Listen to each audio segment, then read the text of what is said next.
All right, good morning, ladies and gentlemen, and thank you for joining our latest series of webinars with Eve Siegel of Siegel Asset Management Partners.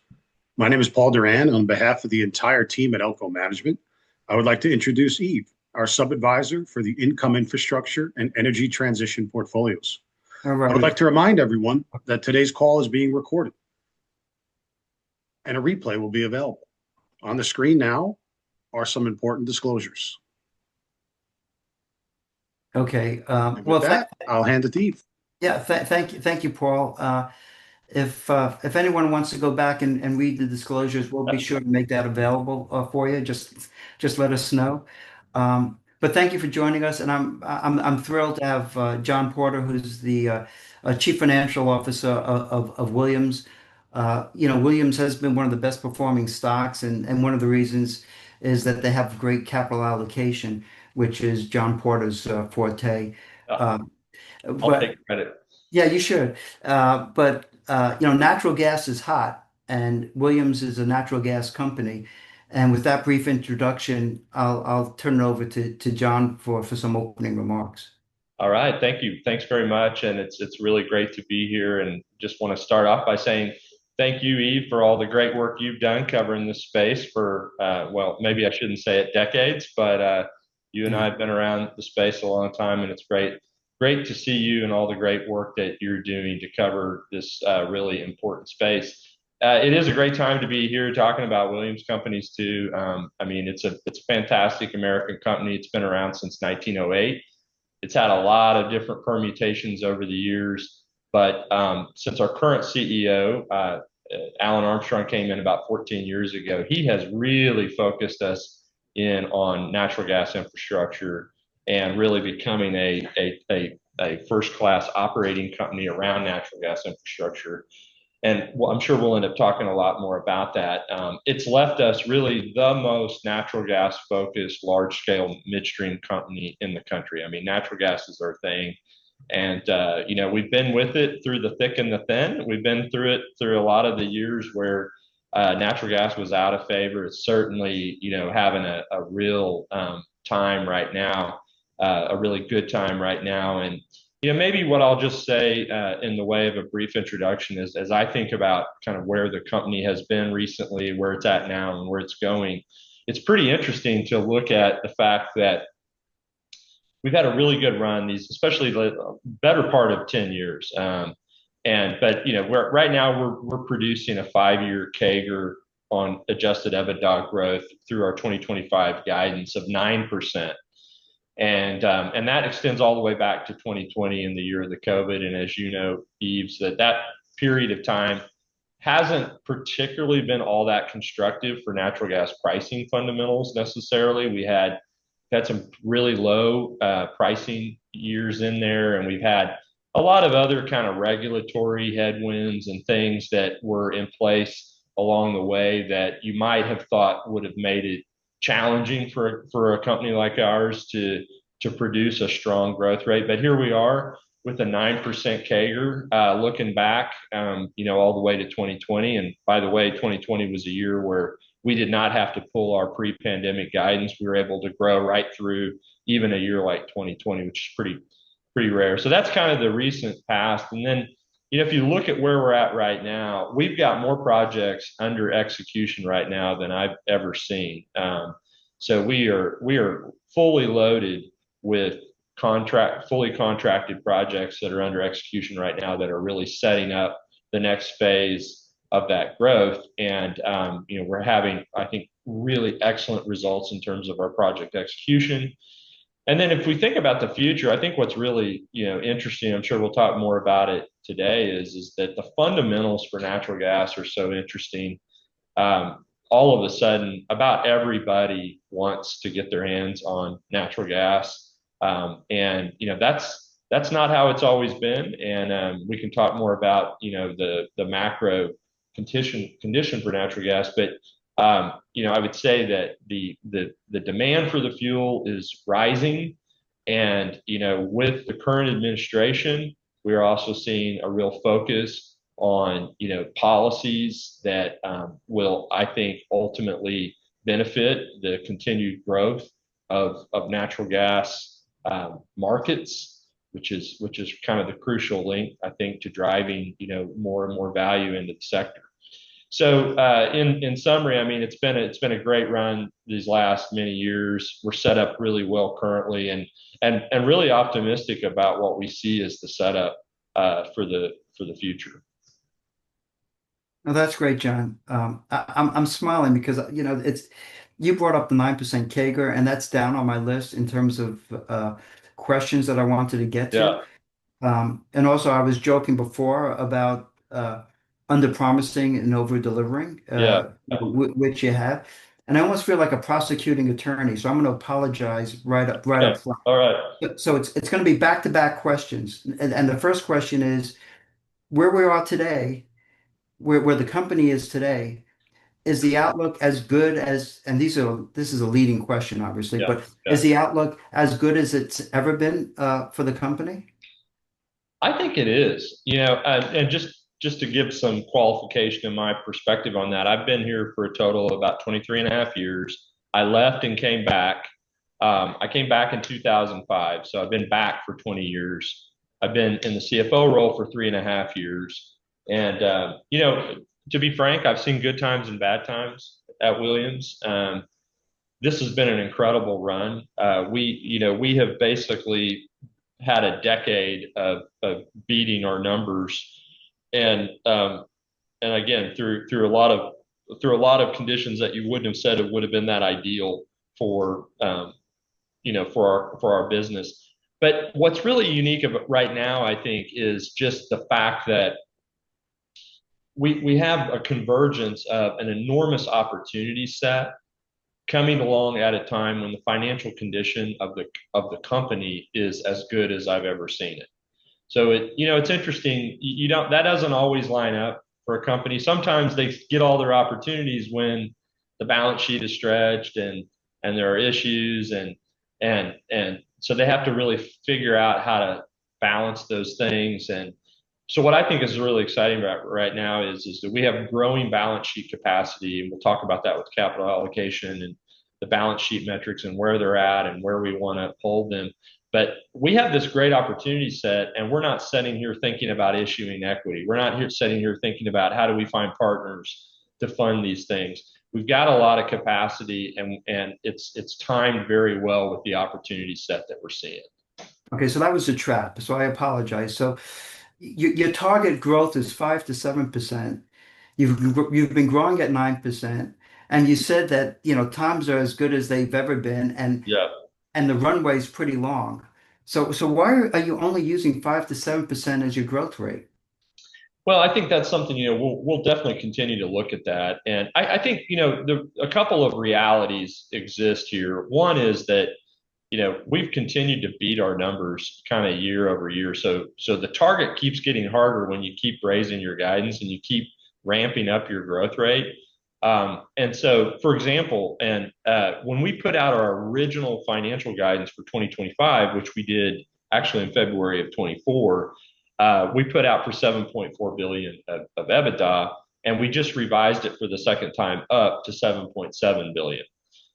So we're consistently finding ourselves in situations where we're raising our guidance, and all that to some extent makes tracking the growth rate more challenging.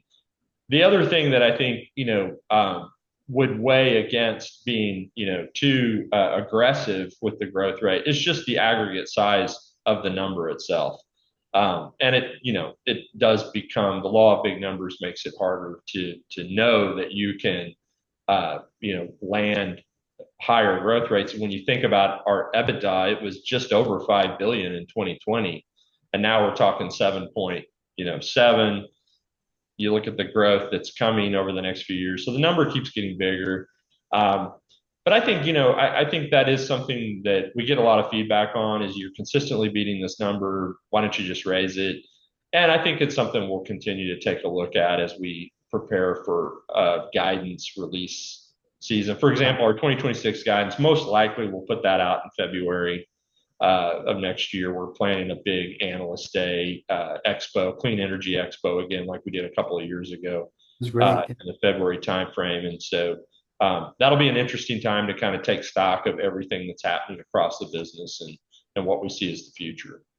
Yeah, well, I digress a lot, so I apologize, but Oh, you jumped right to the question no, we'll everybody go wants. back. We'll go back. But to me, life is all about managing expectations. Yeah, right. And so I think it is important. I joke about 5 to 7%, you're growing 9%, but you just don't want to get ahead of yourself because you get punished if expectations get too out in front and you don't meet them. So, Yeah, I but totally. but yeah, but in your opening remarks, you mentioned the positive macro outlook. Mhm. And you also mentioned that this current administration has policies in place to promote natural gas. So maybe you could talk about both of those things. Yeah, I mean, I think that natural gas is so interesting. I mentioned, that I've been back 20 years, and it's really interesting to just think about how much the world has changed for natural gas in those 20 years. I know you've been following the space through that time frame too, and you go back to the beginning of the shale revolution, and you had all of this incredible innovation and efficiency being driven by the producers. And we've seen that year after year after year. It feels like their ability to get more and more natural gas out of the ground has just only improved. But what I think from a macro perspective that was a challenge is growing the markets and the demand for the fuel at a pace that would keep up with the innovations and the productivity that we were seeing from the drillers. Those have just been out of sync, for a long time. And I think, um, you know, that has caused there to be a lot of volatility around the fact that primarily we were still dealing with the domestic use fuel in a world where electricity growth was pretty flat. And we were seeing some industrial growth and some things, and overall use of the fuel has just continued to increase year after year after year after year as we retired coal-fired generation. But what we've seen over the last 5 or 6 years is, as I know you and probably all of your listeners are aware, is a real shift in the fuel itself from a domestic use fuel to now becoming more of a globalized commodity with the export of LNG, and that's a fairly new occurrence over the last 5 or 6 years. This year, we've seen another fundamental step up in LNG. We're now exporting around 15 billion cubic feet a day with the facilities that are online. Just to put that in perspective for the listeners, our production levels in domestic dry gas production have been right around 105 BCF a day. So we've seen a very high growth rate around the LNG. It tends to come in as a step function change, though, as major new facilities come online, one after another. They tend to be in the 2 BCF range as they come online. But fundamentally, that represents a major shift in the fuel to more of a global commodity. And so I think talking more about what we've seen more recently, as we went through the winter of this year, we saw a real upswing in the strip pricing for natural gas. And just to be clear for your listeners, and I think it should have been maybe apparent from my earlier comments, we're not directly exposed to the price of natural gas in a huge way. It's there around the edges. We're primarily, exposed to the growth of natural gas volumes and pipeline capacities. So that's our play. And so for the long term, we benefit from the growth in demand and the growth and the demand of natural gas volumes and the growth in demand and pipeline capacity, which is really a function of growing the demand for the fuel. And but what we've seen, I think, more recently around natural gas fundamentals for 2025 is we had a tough winter. Storage levels came way down, and the 12-month strip made a big move up. And then as we got into the shoulder season, March, April, we've had a lot of big storage injections. We've kind of worked our way back over the 5-year average. But still, if you look at the 12-month strip, in 25, it's about 30% or so better than it was in 24 at this time. So even though we've had a lot of really high production numbers and a lot of moves back into storage, there's still a real bullish view about the growth in natural gas prices as you get into the end of 25 and into 2026. And a lot of that is being fueled by really, two big macro items. One is very clear visibility into the continued growth in LNG export facilities. We have a couple more big ones coming as we look to the end of 25 and into 2026.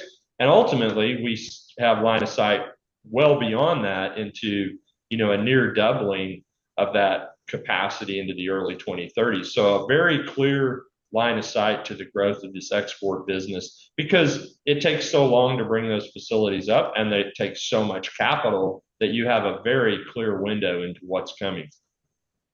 The other side of it is, a fundamental shift in the expectations around electricity generation, and a shift in a number of ways. I mean, one, just a shift in sort of the overall view of what electricity production growth is going to look like over the next 10 years, from going from a pretty flat profile to having consistent growth year over year. A lot of things involved there. We've been talking about the electrification of everything, in our field of vision for years now. But the data centers, obviously, the AI training that's going on, and all of sort of the next gen automations that are going to be driven by massive power load requirements. That's the other factor. And so all of a sudden, you've got very clear line of sight into major new demand sources. And a lot of that is definitely pushing the forward strip up.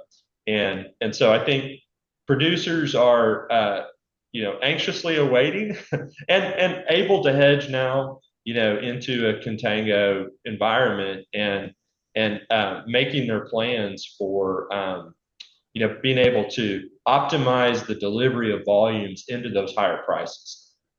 One of the things you and I have seen over these decades is just the consolidation of producers in the space. And so now you've ended up with these massive companies like the EQTs and the Expands and so on. And so we've consolidated the production around gas into a fewer number of names. And I think that has given it even more sort of rationalization to capital allocation around natural gas space. And so we see, I think, some pretty sophisticated things happening with the producers to try to better time the cash outflows around capital activity with the expected rise in prices. So, just a couple of quick points. Number one, you opened the conversation by saying, your balance sheet is as strong as it's ever been, and gives you a lot of flexibility. I think the other point is that, you mentioned the consolidation, but, we lived through the crash in oil prices, and everybody was concerned about, oh my gosh, these producers are going to go bankrupt. And what does that mean for the guys that are, the midstream guys that have the infrastructure? Yeah. Today, that's different. Their balance sheets are better than your balance sheet. Yeah. So when I try to say why I like, your stock and I like this space so much, that's a risk that's totally off the table in terms of counterparty risk. I just wanted to get that out. And the second is, maybe you can explain pipeline capacity, because you said Williams is really volumes and pipeline capacity. I'm not sure, that's pretty nuanced to talk about pipeline capacity. Maybe you could just elaborate on that. Yeah, happy to do that. It's a really important point about our business. But yeah, a quick point about the bankruptcy risk in our business. I mean, we survived the pandemic with major producers going bankrupt without having major losses. And, a lot of that is just the natural protection of being in many cases, the gatherer of their production. And, at the end of the day, we're wellhead connected, and they just can't decide to terminate our contracts. Otherwise, we can just shut in their gas. So it gave us an enormously beneficial position in the case of when it came to actual producer bankruptcies, which was a big question. How would that play out? We came out completely unscathed through that. But to your point, I think more relevant point is it's great to be living in a world where those producers are doing such a great job, balancing their financial health and in such a great, much better situation. On pipeline capacity, so broadly speaking, our business breaks down into a couple of different areas. There's the gathering and processing business, and then there's the transmission business. And so gathering and processing is most closely linked to the upstream producers of the fuel. And so we're gathering that product, we're processing, we're making it ready for interstate transportation to the end consumers, which, the biggest customers on the transmission are your major utilities like Southern and Dominion and so on, right? And so when we talk about exposure to natural gas volumes, we're usually talking about what's happening on the gathering and processing business, where we are paid a fee for, generally speaking, for the volumes that are moving through our systems on a per unit basis. So again, not on the value of the commodity, but more on the volumes that are flowing through the system. On the transmission side of the business, I think it's most helpful to think about that as a capacity business. And because on the transmission side of the business, you have shippers who have to sign up for a certain amount of capacity, and they're going to pay us for that capacity every month, regardless of whether they use it or not. So, you hear words like take or pay and things like that. And a lot of times those are 20-year agreements with, grade A credits. And on a take or pay basis, you're paying us whether you use the capacity or not. But on the pipeline capacity, I think an important thing to understand about the growth in pipeline capacity is if you're a utility planning your system, your number one job is to be reliable, and your number two job is to be affordable. And what we've seen, I think a lot of your listeners will be aware of this. What we've seen macro perspective around power generation over the last 10, 15 years is a steady retirement of coal-fired generation and a steady replacement of that with a combination of renewables and natural gas as a backup. And so if you're planning your utility and reliability is key, the problem with the renewables that we've added over the last 10 years or so, especially, is just the fact that as a planner of those systems, you cannot count on those resources being available more than, and I'm just going to generalize here, say 30% of the time. So those capacity factors that are associated with those various renewables don't allow you to count on those resources with a very high degree of certainty. The natural gas side, you can, as a planner for those systems, you can count on the availability of those resources basically at 100%. And so as you're thinking about how to build your delivery of your utility, you're thinking, okay, I've added these renewables, but I can't count on those on 100%. So I have to also back that up with a capacity number, a natural gas capacity number that's going to ensure I can be reliable. And the important point about that is that it's really, when we think about where our customers are going and what the demand for our services is going to be, it's really about their peak day need. It's on the worst day of the year when my need to produce the most electricity is most severe, and I can only count on renewables to be at 20% or 30%. I have to contract my needs on these pipelines on the basis of that peak day and the full capacity.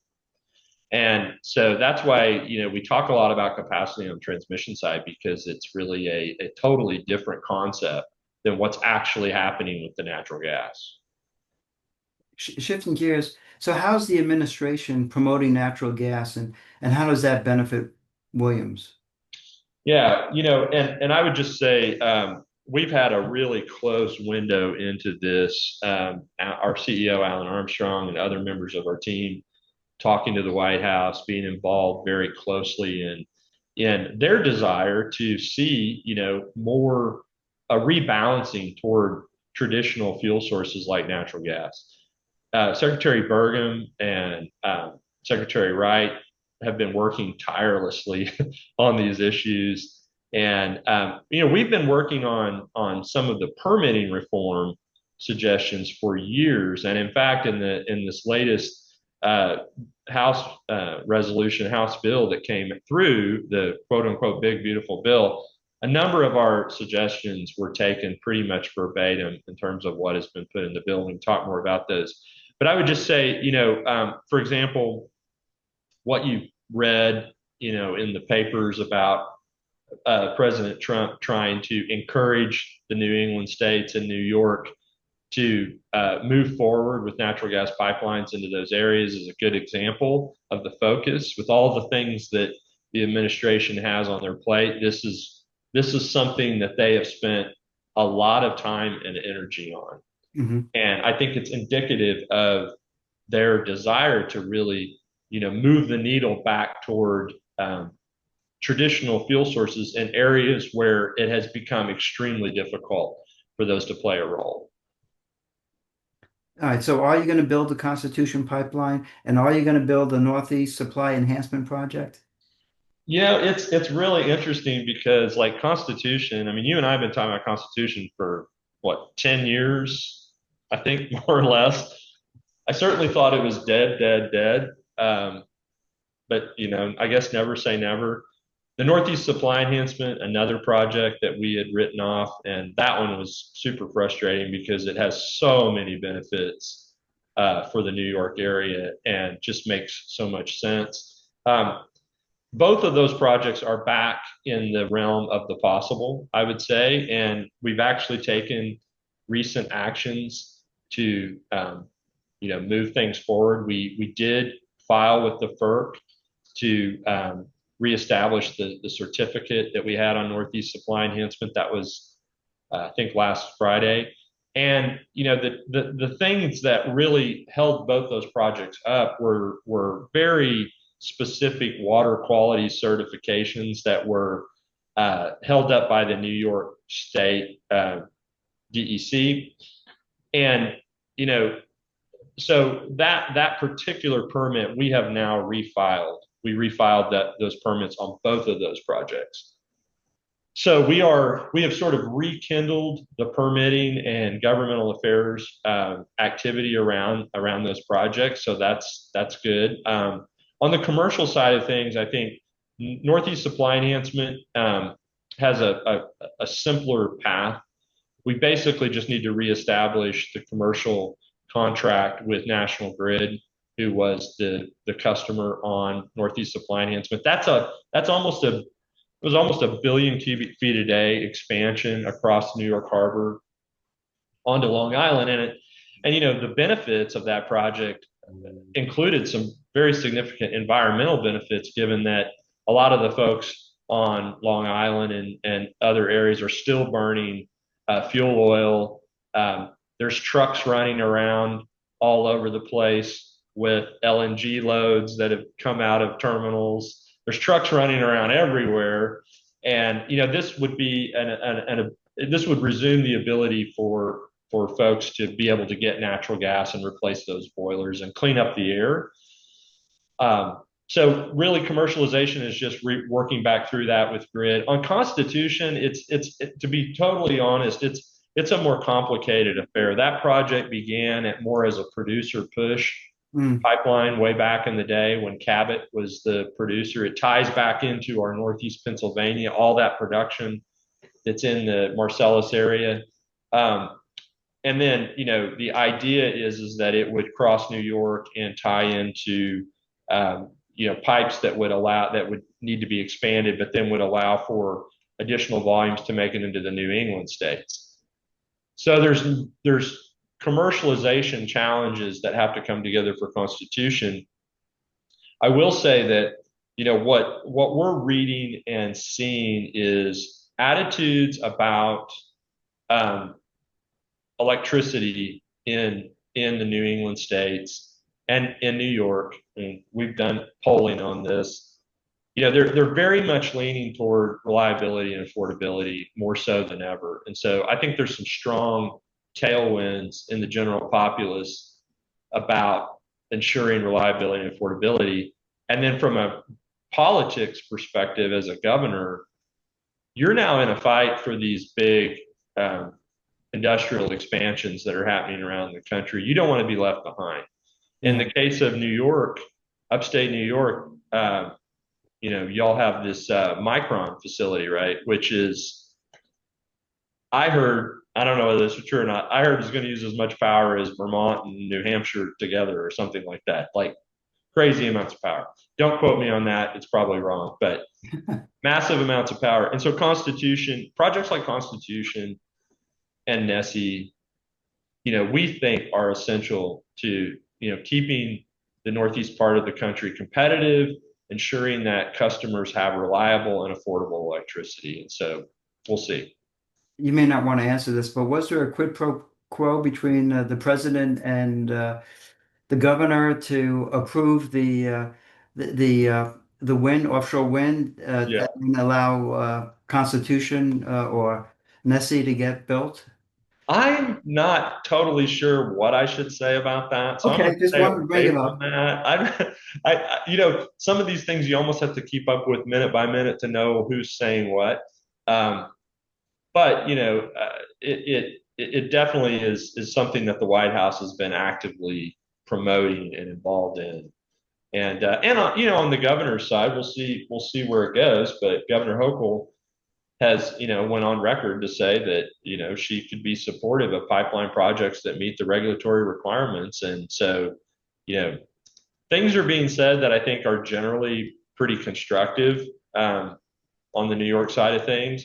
We had already had support for the Northeast Supply Enhancement Project from the Pennsylvania environmental group and also the New Jersey group. So it was really just a New York thing. So how quickly could that pipeline be built and start generating revenues for you? There might be nuances to some of it being able to come on sooner. I think full blown capacity, it's probably more like a couple of years of to just account for all of the finalization of the permitting and the environmental windows. And there's periods of time when you can construct and periods of time when you can't.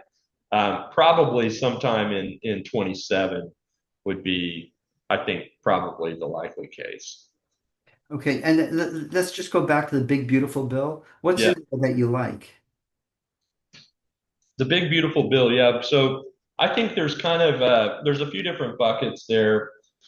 We talked a little bit about the fact that it was trying to address some permitting stuff that we've been fighting for a long time, and there were some interesting things in there. There's an ability to sort of get expedited permitting at the federal level by paying a fee, and it would basically ensure that your federal permits would get through in like a 1 year timeline. So kind of trying to put some guardrails on the fact that stuff gets hung up forever.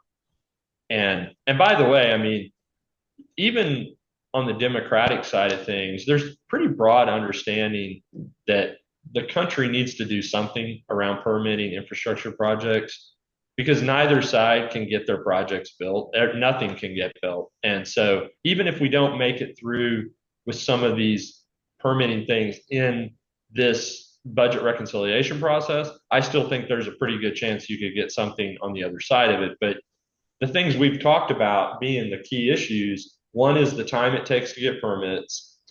Two is the ability for opponents of projects to challenge those projects, even when they really don't clearly seem to have any kind of real economic harm or other harm involved in the project.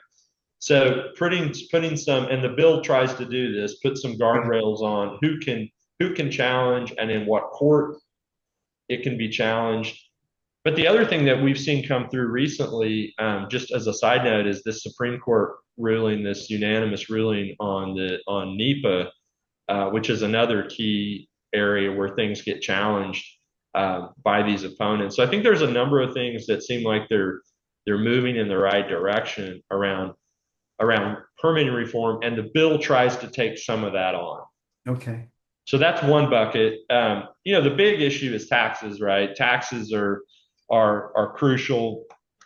For us, there's a lot of different tax pieces for different companies that they might be interested in. For us, probably the bonus depreciation, the restoration of 100% bonus depreciation is probably our biggest issue, because in our industry, companies like ours have been able to defer the payment of cash taxes largely for a long time, and that's been the result of some of these big transactions that got done. For us in particular, when we bought in our MLP and went back to being a simple C corp, that essentially gave us a massive tax step up that has deferred taxes for many years. Bonus depreciation is an ability to basically fully depreciate an asset when it goes in service. It only applies to non-regulated assets, but that's still a pretty big population of capital projects for us. So that would allow us to set up a greater deferral of our cash taxes. And importantly for investors to understand, we've been maintaining a lot of coverage on our dividend and not growing our dividend as fast as our cash flows otherwise are growing. And part of the reason for that has been to account for the fact that we've been planning to resume paying cash taxes and a ramp up in those cash taxes through the end of the decade. So we're making sure we don't get caught, with that growth happening. And now, so if some of the benefits of this bonus depreciation could come into play to reduce that cash tax trajectory, which might change, for example, the way we think about dividend growth rates and things like that. So am I going to get in trouble if I write that bonus depreciation, good thing, you could see dividend growth accelerate from 5% to higher than that? I think here's why I would caution you on that. There's so much to be debated around dividend growth rates, especially during a period of time when we have so many capital projects. We've been growing it around 5 to 6%. We've been saying EBITDA, we just grew this year at 5.3%. We're saying EBITDA is going to grow 9%. So I think there's definitely, a reason to say that we should continue to look at that growth rate and but there's a lot of other factors. One is, what's the real value of having we're already growing at higher growth rates than many of our peer companies. And across the broader market, the dividends in this space are terrific already. And so I think there's a lot of things to be debated there in terms of how to think about that. But I do think the reduction in cash taxes is great, just because with all the investment opportunities we have and other opportunities to deploy capital, it's great to not be sending those dollars to the federal government and using them for better return propositions. Yeah. Not that you're asking me, but I love the dividend, my yield plus growth. If I get that close to 10%, I'm pretty happy. Yeah. So, right now you're yielding somewhere between 3 and 4%. So, you get it above just, the 6 to 7% range and you're golden. Yeah. Yeah. Right. Yeah. So when you think about permitting reform, how do you think about the problem that you still have, getting a pipeline through some of these states that, don't want to see a pipeline? Yeah. It's solved. Yeah. It's encouraging to see, what's happening with New York. And, we've had calls from other governors in New England states. So, on the one hand, I'm somewhat optimistic that, things may be changing in some of those more difficult, some of the kind of the shutdown areas, because like we were saying, reliability and affordability and competition for things that are really taking the front seat. But that being said, we have enormous growth opportunities in our assets in places that very much want to see us there. And so we had already underwritten a business that was growing, and doing very, very well just by working in the states that want to see our projects. So I think that, the change in attitudes and the change in permitting regimes and things like that are really more just an upside to what, we were already seeing as a strong demand for our services. And I just want to push back and one thing that you Yeah. said, in terms of permitting reform and how Republicans and Democrats, sort of on the same page. How are you going to get expedited permits if the government keeps eliminating people? Yeah. Well, I think the leaders of those agencies, like the FERC, they have to ensure that they can. And by the way, we pay fees to the FERC. So, I mean, some of this is like, we just need to ensure that we've got the right staff to get this done. And I hope I didn't overstate the case for Democrats and Republicans agreeing, because they don't agree on much. But I do think that people recognize that we've reached a point where the country is going to fall behind on some really crucial infrastructure. It already has. Um, and some of that has more of a renewables feel, and some of that has, more of a traditional. And there needs to be a way to kind of bridge that. I'm hopeful, though, we get some meaningful things through the reconciliation bill. I do think the NEPA ruling, which, by the way, was a unanimous Supreme Court ruling. I don't think there's been very many unanimous Supreme Court rulings in a long time. Right. Well, so I think there's two topics to get to. One of the things too, if is what you just said, if you want renewables and if you want to fortify the grid, and if data centers is a national priority, I think you need the permit reform to ensure that you can build all these data centers Yeah, and the transmission and the lines, and transmission lines. yeah, Yeah. yeah, And so, so the two topics I'd love for you to get into is one, Socrates, hmm and the ability to replicate that, and maybe you can discuss, Socrates, yeah, what exactly that is, right, and what your, advantage is there.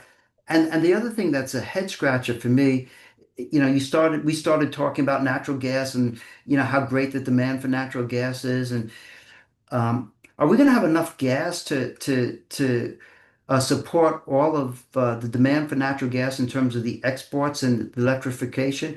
And specifically, so much of the gas is coming from the Permian Basin and from the Haynesville. But you have all this gas in Appalachia, and you might want to talk about, your infrastructure there. But how are we going to unlock all that gas, in Appalachia so that it can make its way down to the Gulf Coast? So maybe attack the Socrates first, and then maybe we can attack yeah. or whichever one you want to answer first. Those are two great areas. And so Project Socrates, just I'll back all the way up on that one so everyone understands. Project Socrates is a behind the meter power generation business that we have gotten into with a hyperscaler in New Albany, Ohio. And, I think there's been, a fair amount of confusion on this. I think we're pretty much got everybody understanding it now, but just to kind of make sure that we level set on the basics here. Number one, the equipment that's going to be used to generate this power is the same kinds of equipment that we use to compress natural gas in our systems. So they're turbines, single cycle turbines or reciprocating engines. And so our folks have been familiar with the installation and operation, the procurement of this kinds of equipment going back for decades. The only difference is instead of compressing natural gas, you're spinning a generator to generate electricity. And so about a year ago, when we started to really see what the power loads were going to be on these AI focused data centers, we stood up a team to really try to get ahead of the competition on looking at what could a U.S. midstream company do, one like ours that has a huge gas marketing business, pipelines everywhere, the ability to operate and generate power, and what could a U.S. midstream company like ours do to step into these situations where these hyperscalers were being told by the grid operators that they were perhaps 5 or 6 or 7 years out from being able to connect those loads. We're talking about loads for a single facility that could be the size of a pretty good sized city. And so, and their number one issue, these hyperscalers, where they want to deploy 10 to 15 billion dollars in one of these facilities, is they are very focused on speed to market and how fast can we get these facilities up. They're trying to get the jump on their competitors to stand up their AI technologies as quickly as possible. And so what we were able to build as an offering over the last year is a solution where we will procure the natural gas, we will deliver it to the site through a pipeline laterals, we will generate the electricity, and we will sell that electricity to the data center. And all of that we will do in a way that is contracted, that is similar to our transmission business, more on a capacity type basis. So it's fixed payments, and we pass the cost of the natural gas through. So we don't take the what's called the spark spread, which is really that margin between the value of electricity and the value of the fuel. We don't take that. And so I think what we were able to do with this offering, it ended up calling Project Socrates, and that's because the guy who's kind of the genius behind our offerings in this area, I think he was a philosophy major at one time before he went to law school. So he's got all these philosophy names running around. But it's a really interesting situation. This is going to allow that data center to get up and running in less than 2 years. This facility will be up and running in the second half of next year. And it was a $1.6 billion capital investment for us. And it was a 5x build multiple.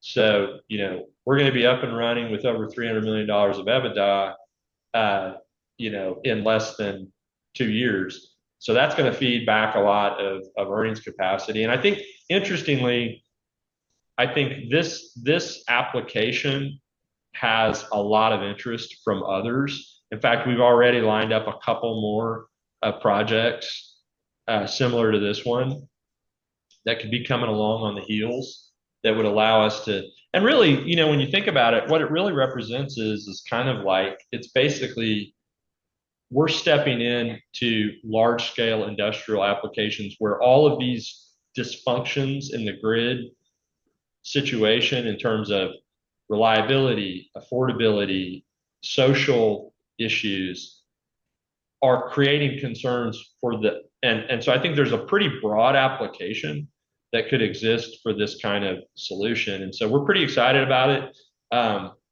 And I think expect to hear more of this kind of business from us, over the next 6 months. Well, two quick follow-ons. Yeah. Number one,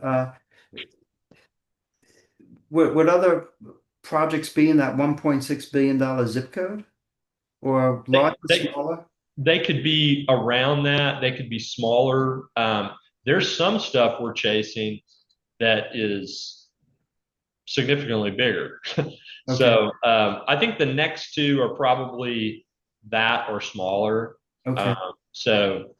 But there's a lot in the queue here, and it's fascinating. I mean, we have an all new set of customer relationships that we've developed over the last year with Meta, Google, Apple, Microsoft. I mean, all these companies, these are the richest companies in the world who are deploying by far more CapEx in their businesses than any other sector.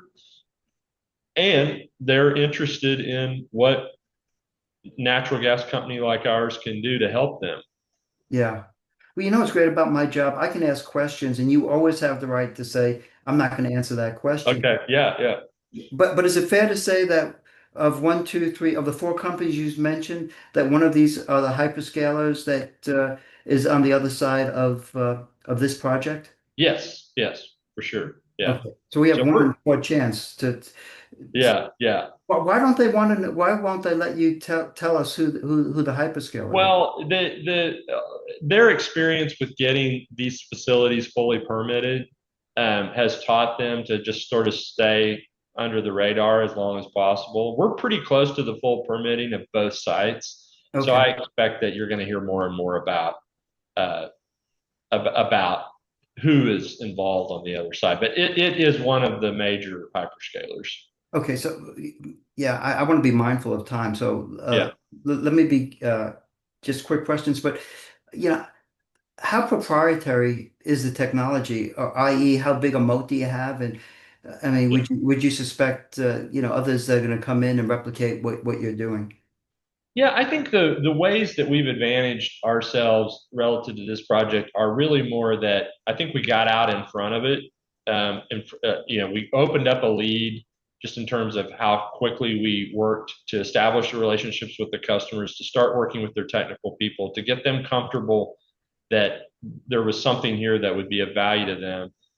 And then I think we also were able to offer the end-to-end solution, the marketing, the pipelines, all of it, and package it together because frankly, from their perspective, they don't this is not the biggest part of the project, right? They just want a solution that is kind of turnkey and is going to work and is going to help them accelerate.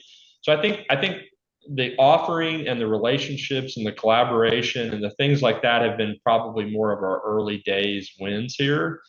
None of that is necessarily a big moat.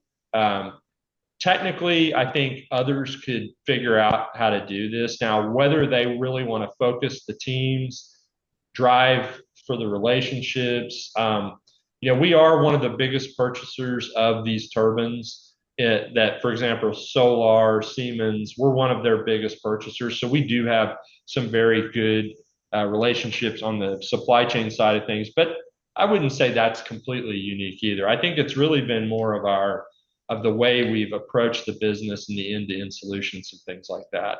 Are there any supply chain hurdles that you have to jump through?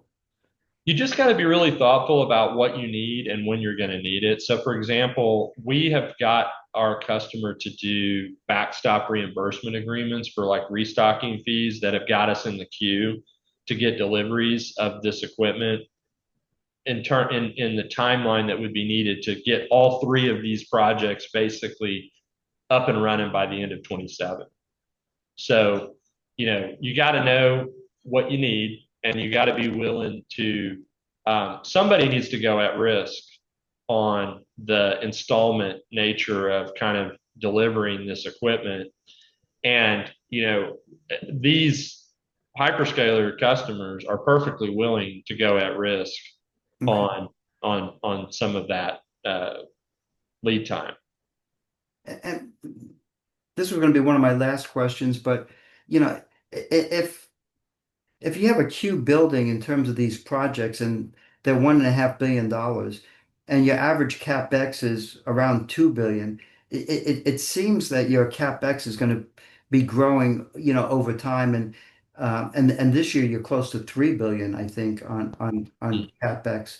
So how do you see the cadence of capital expenditures over the next few years, and are we anywhere near, peak capex for you? And then the other thing that I've noticed related to that, I guess it's a capital allocation problem, is that you're still generating free cash flow, but if you look at your free cash flow, which is basically your cash flow from operations less capex, and then you have your dividends. Mm-hmm. um, you're going to be taking on a little bit of debt, Yeah. I think. So can you talk about, the cash flow going forward and CapEx and how all Yeah, the metrics fit in?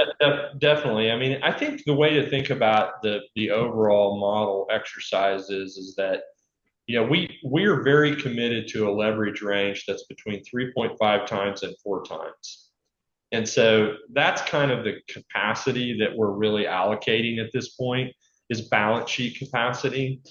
And so, when you run these 4x and 5x build multiple projects through the model, you are getting a lot of earnings growth. You're getting a lot of earnings growth and in the case of some of these data center projects, that's feeding back into the model pretty quickly. So that's very helpful.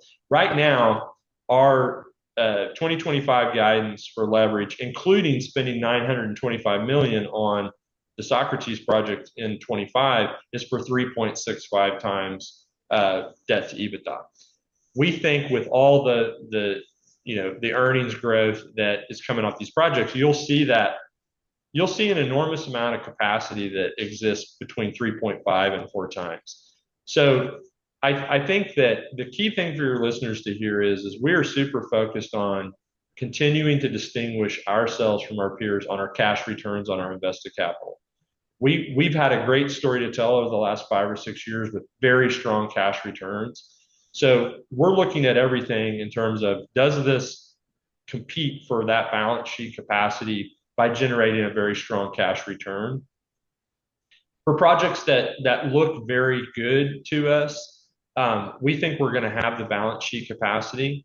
And, I think where we end up year to year on that 3.5 to 4 times range is kind of the key question in terms of how much of this capital that we actually fold in. But we should have, a really good ability to spend, to invest, at, I don't know, $3 billion, $4 billion a year. And, I think where we decide to end up exactly on that leverage is one of the things we're going to be looking at really closely.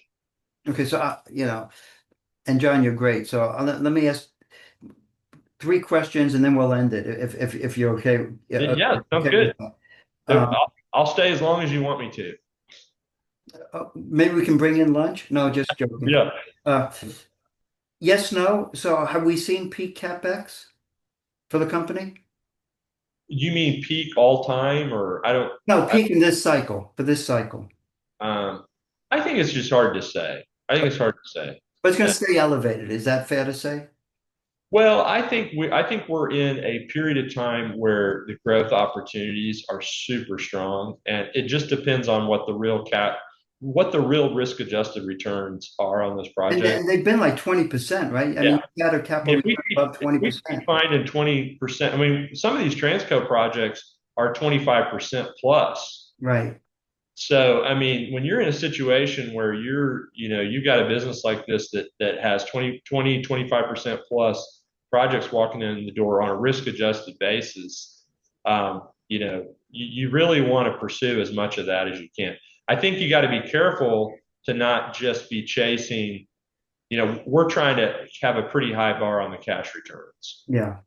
Okay. So the last, 2 questions, I need to get back to Appalachia and how you think about. Yeah, the enough gas question. Is there enough gas question was a good. Yeah. And the last question, well, actually there's 3. So the penultimate question is, I was surprised that you mentioned that you can have another clean energy expo. Yeah. So how do you think about ESG, DEI, and the quote, energy transition? That's the second one. And the last question that I always like to leave with, the last question is, what are the obvious things or not so obvious question that we should have asked that we didn't? That's top of mind. So that's the very last question. Well, I think we try to run our business where we can be successful no matter what the administration is. We don't try to flip around. We're very fortunate, I think, to have a business that makes a lot of sense, whether you're a Democrat or a Republican, to be honest with you. I mean, and we try to run our business in the right way and how we deal with communities and employees. And honestly, if you read our sustainability report, it's all about just talking about the way we do business, which hasn't really changed since I've been here. I mean, the company does things the right way. And I think in terms of some of the specific things, we've been super focused on fugitive methane because we felt like ours was being in the natural gas business, we wanted to make it very clear that we can drive fugitive methane in our business down to extremely low levels. And so we've signed up for United Nations oil and gas methane partnership targets and things that, I think have really tried to prove to people if you're concerned about fugitive methane, that's something we can address. We do have emissions targets out there and things like that, but I would just say, if you want to take a deeper look at kind of how we position the company relative to those issues. I will say one thing: I'm not a big fan of making investments on the backs of government subsidies. That's just not something I like doing. We have some small solar projects, nothing that significant, and we do have a carbon capture project that I'm keeping a close eye on. Some of our customers really want carbon capture, some of these hyperscalers, for example.